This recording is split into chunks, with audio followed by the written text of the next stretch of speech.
Well, federal agents may soon be legally allowed to hack your computer unless Congress can pass a measure to block it. Beginning December 1st, a new rule goes into effect that gives the federal government permission to hack millions of Americans' computers at once. The Justice Department says the change is necessary in order to battle cybercrime, but privacy advocates argue the new rule goes too far and are pushing for a vote on a bipartisan bill called the Stopping Mass Hacking Act. But it would be a last-minute vote. Congress is in recess until mid-November. After years of court battles, the Christian-owned bakery Sweet Cakes by Melissa is closing its doors. The Oregon-based company was targeted by LGBT activists when owners Aaron and Melissa Klein said they would not bake a cake for a gay wedding because of their Christian beliefs. The subsequent legal battles crippled the bakery. The Kleins had been operating out of their home for the last few years. Although they've decided to close shop, they will still stand up for religious freedom. They face a $135,000 fine and will continue to appeal it. We were surprised to learn that nearly half of American adults are in facial recognition databases. What is law enforcement doing with your mug? The facial recognition technology locks on once you're in range. It's putting the green box around us and then displaying our names. Benji Hutchinson works for NEC, a company that sells the software. So there are cameras like this on the streets. There are. Cameras equipped with the software can match a person's face to others in a database. In Baltimore, the police department used facial recognition during the 2015 riots to identify looting suspects, but it has raised privacy concerns. Alvaro Bedoya is an author of a Georgetown Law School study on facial recognition. It found 26 police departments use the technology, and 16 states allow the FBI to tap into their systems. Photos are culled from social media images, driver's licenses, and government IDs. The report argues the biometric network primarily includes law-abiding Americans. Maryland enrolled 4 million drivers in its system, and ask a Marylander, do they know they're in a lineup that scans thousands of times a year without warrants? And I'm pretty sure they'll be surprised about that. Next tonight, to the officers targeted at a California Starbucks, the gunman in body armor pulling out an assault weapon. Here's ABC's Neil Karlinski. In Vallejo, California tonight, the dramatic surveillance video. Officers chasing a man they say tried to attack them at a Starbucks. We got a man with a rifle just trying to ambush us at Starbucks. Carrying a rifle. Hey, shoot it! Police say the man was wearing body armor and had a handgun and an assault-type rifle on him. The gun apparently jamming. A 41-year-old attempted to assassinate the officers with an assault weapon. Howell was a person of interest in the shooting of his 2-year-old son, injured earlier that day. The alleged attempt on police, one of several targeting officers in recent weeks. Also Sunday, another officer ambushed, Sergeant Alan Brandt in Fairbanks, Alaska. He's responding to a call of shots fired when he sees a man on the right walking towards him. Suddenly, the man rushes in front of the patrol car with a gun raised, shooting the 11-year veteran. Tonight, the search is on for this man, described by police as a 20-year-old Alaska native. After mass shootings in Newtown, the amendment is not agreed to. San Bernardino, the motion is not agreed to. And Orlando, the motion is not agreed to. Universal background checks have failed in Congress. But it could be a whole different story in Maine, where voters will see a very similar proposal on their ballots in November.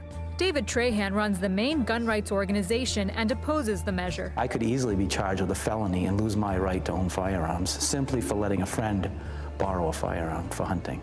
Yet he's already admitting defeat, in part because he says he can't compete against the millions spent by a gun control group founded by former New York City Mayor Mike Bloomberg. His millions go a long way in the state of Maine, but if he gets a win here, he can then go to other states. Bloomberg's group has raised $3.7 million this year, compared to just over $420,000 by the National Rifle Association.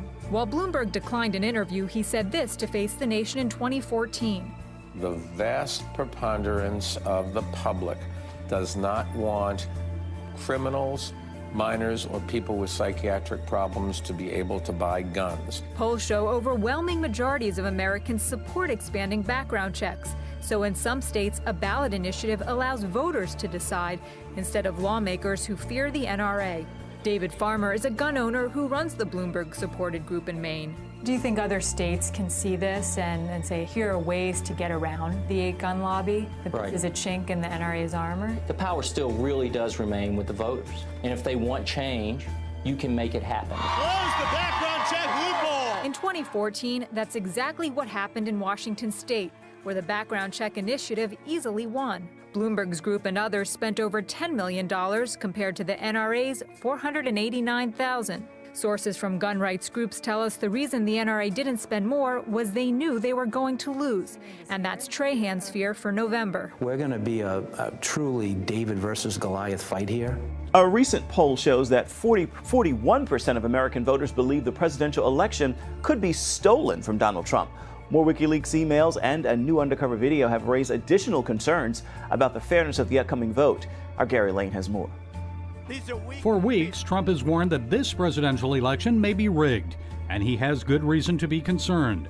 Vote fraud tactics were revealed this week in an undercover video directed by investigative journalist James O'Keefe of Project Veritas. His team has already exposed Democrat efforts to incite violence at Donald Trump rallies.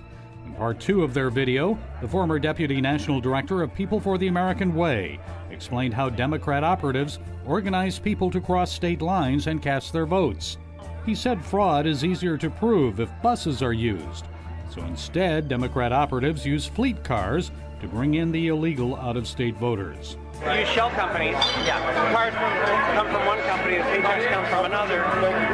There's no bus involved, so you can't prove that it's en masse. There you go. So it doesn't tip people off. There you go. That's what I'm saying. In its latest batch of leaked emails, WikiLeaks shows liberal billionaire George Soros' alleged influence on the Clinton campaign.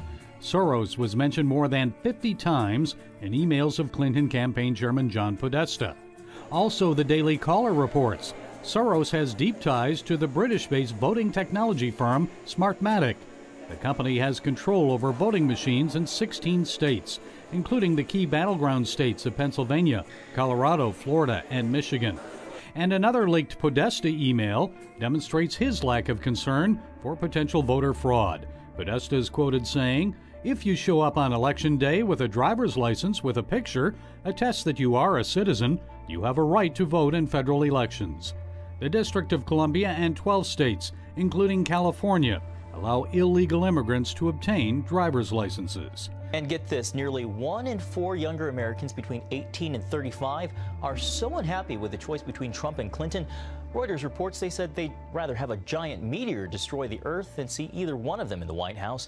It is well documented that in 1953, Nazi mind control experimentation under order by CIA Director Allen Dulles and headed by Sidney Gottlieb was integrated into the back rooms of CIA offices, college psychiatric departments, prisons, and mental institutions. Following World War II, Operation Paperclip morphed into Operation Bluebird, then into Operation Artichoke and Operation Midnight Climax, before finally becoming MK Ultra as it is known today. Back in 1953, the CIA research budget allotted roughly $10 million to be dedicated to human experimentation in the pursuit of mind-controlled super soldiers and spies, involving the techniques generally based upon hypnosis and amnesia, utilizing the effects of heroin, morphine, barbiturates, amphetamines, scopolamine, and other hallucination-causing compounds. In 1977, a FOIA request unearthed 20,000 documents related to MK Ultra after Frank Church and the Ford administration began investigating the CIA in 1975. We have quite a lot of detailed information, and we will include any evidence of wrongdoing. As the U.S. Supreme Court later noted, MK Ultra was concerned with the research and development of chemical, biological, and radiological materials capable of employment in clandestine operations to control human behavior. The program consisted of some 149 sub-projects which the agency contracted out to various universities, research foundations, and similar institutions. At least 80 institutions and 185 private researchers participated. Because Because the agency had funded MKUltra indirectly, many of the participating individuals were unaware that they were dealing with the agency. Fast forward to today, MKUltra victims number in the tens of thousands. Hollywood culture celebrates MKUltra as Illuminati symbolism, whether most people realize it or not. And a dark web of sleeper assassins lie dormant due to ongoing MKUltra experimentation and sex slaves.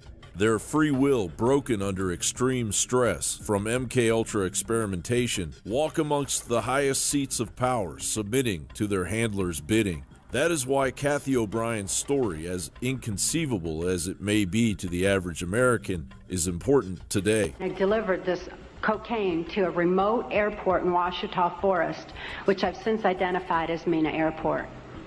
I also delivered a little packet of information and a small quantity of cocaine, a personal stash from J. Bennett Johnston, to Bill Clinton. I delivered it to Bill Clinton, and he cut out 2 lines of the coke, and he did inhale. That certainly wasn't the only time I saw Bill Clinton using cocaine.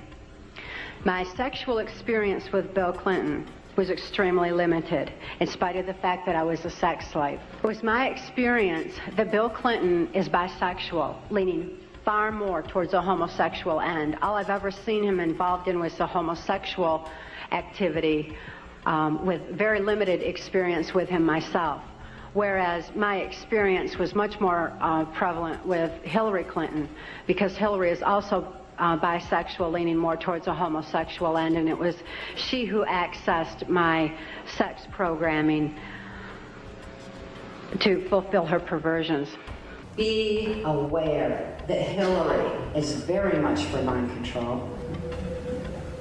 She has one of the strongest agendas for controlling a population of anyone I've ever heard.